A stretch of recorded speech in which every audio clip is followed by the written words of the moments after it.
Hi there. Welcome to part two in building loving and supportive community. Um, I realize that there might be some people who watch part one and think, I've been doing all those things and they're not working. So I thought I'd make a part two um, and share what opportunities might lie there. Because if that's the case for you, I think what might be in front of you is the opportunity to to go deeper.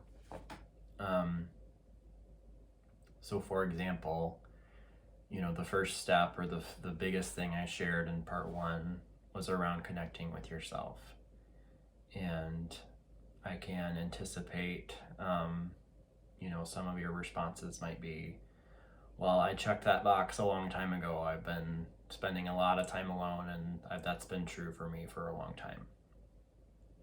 My question for you would be, how are you spending that time alone? Are you really connecting with yourself, or are you spending it,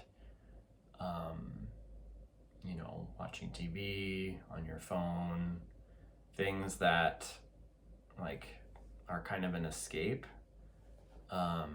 versus actually connecting with yourself through journaling, through meditation, simply sitting with yourself. That's what I mean by connecting.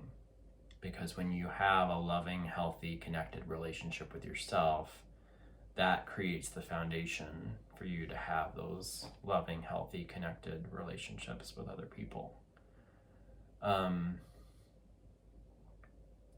And when you have that, it's not going to be as much of a gap or a hole in your life when other people's, connections with other people aren't there for the time being. The idea is for you to feel so whole and connected with yourself that connection is like a guarantee, like a given, basically. And so it doesn't matter if you go a week or even a month without connecting with another person, because you're so connected with yourself, you aren't going to feel alone or lonely. That's the kind of connection that I'm talking about. And speaking of need, like the more so it's a term that I call attachment. When you are focused on or needing some sort of thing outside of you, some sort of outcome, some sort of person, whatever it is, that's what's called attachment. And if that's something that you need for you to feel good, for you to feel complete, for you to feel whole, that points to an opportunity for you to direct that inward and see where that gap is within yourself. Because I think what happens a lot of times is people have connections, but then when they see that those people aren't wanting to spend time with them, or they move away, or might be hanging out with each other versus including you, that can feel like a slap in the face. It can feel like that struggle that you have with being alone and people not wanting you or people not liking you, whatever the story is that your mind has created. It can feel like those things are just perpetuating themselves, like the story is just continuing. What I would love for you to get to a place, what that would look like and feel like, is for any of that to be happening and for you to still feel connected and loved because you have that with yourself. Because that's not to say that, that you will continue to be alone. As I mentioned in part one, that idea of saying yes to what you do want and saying no to what you don't want.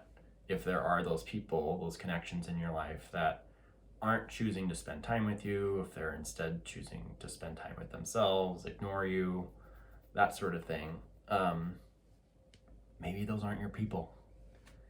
And instead, by you creating that relationship with yourself first, it creates the energy and the foundation for you to have relationships with people, with other people who will love you and nurture you and include you in social things. So that's that piece. I also see where a lot of people, if they have this belief that, I'm alone, people don't like me, people don't want to spend time with me, I have no friends, whatever it is. There can be many different ways that the mind gets creative in fulfilling that belief and kind of creating more and more evidence that you're not going to have what you want. And one example that I have seen is people who say, well, I have a really good friend, but they live in another state, so we don't get to see each other very often. I would encourage you to explore having a virtual connection with that person that goes beyond text. So maybe using FaceTime or Zoom or whatever it is where you're talking to that person face to face. I'm not going to sit here and tell you that it's the same, because there is a level of intimacy that happens when you're in the room with someone. That being said,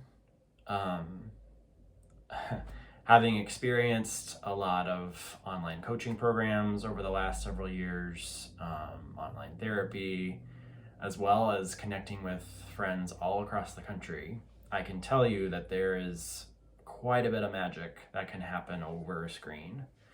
There are times when I've noticed that it it doesn't feel like you're thousands of miles away from each other.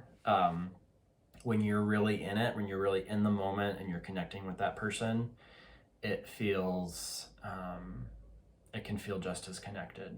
It is different, but give yourself that space to have that opportunity. And that's one example of where I encourage you to, whatever beliefs you have that, virtual connection doesn't work, or I can't go to this type of location because I'm not going to get what I want. Wherever you catch yourself having these limiting beliefs, stop yourself and ask yourself, is that really true? Or is it possible I could create a different experience for myself by showing up in a different way? So much of the work I've done has been around challenging the beliefs that I have, and I know that's true for so many other people as well. The last piece I want to share is, I talk a lot in my work and my posts around feeling your feelings. And one thing that I know comes up for people who feel challenged by creating community is feeling alone, feeling lonely, feeling sad because of that. And I think it's important to share that it's not about saying those feelings are wrong or disregarding them and being like, okay, I don't need to feel sad, I'm gonna go create these connections. I do want you to do these things, but don't forget about this piece. So if you're feeling loneliness and sadness coming up for you, I've got other videos and posts, and we can talk one-on-one if it's something that you're interested in exploring. But to actually sit with those feelings and feel them, because one thing that might be happening for you is if you haven't fully felt, allowed yourself to feel the sadness and the loneliness, it's just going to keep circling back to you. So if you're instead distracting yourself with TV or, whatever it is, a pint of ice cream, that sort of thing, getting online, that is not going to allow you to feel that. Because what happens is when you allow yourself to fully feel that, like, and what I mean by that is getting into your body, noticing where the sadness, the loneliness is showing up in your body physically. It might be tightness in your chest, it might be heaviness on your shoulders, it might be a headache, whatever it is. And sitting with that and allowing the discomfort of it to be there. And then through doing that, you're able to release the emotion. It's a topic for a different video, but I just wanted to give that introduction because it is so important for you to feel whatever you're feeling. Even if you disagree with it, even if you judge it, even if you think it's wrong, even if you think it's stupid, whatever it is, don't judge yourself for what you feel. All feelings are valid, and it's important to feel them. Otherwise, they're just going to stick around and keep creating these. Because what happens is when you feel those things, it's going to keep creating those same scenarios. So that's going to keep looping back, and it creates kind of a vicious cycle. So that's all I have for that piece. Thank you for spending some more time with me today, and sending you lots of love.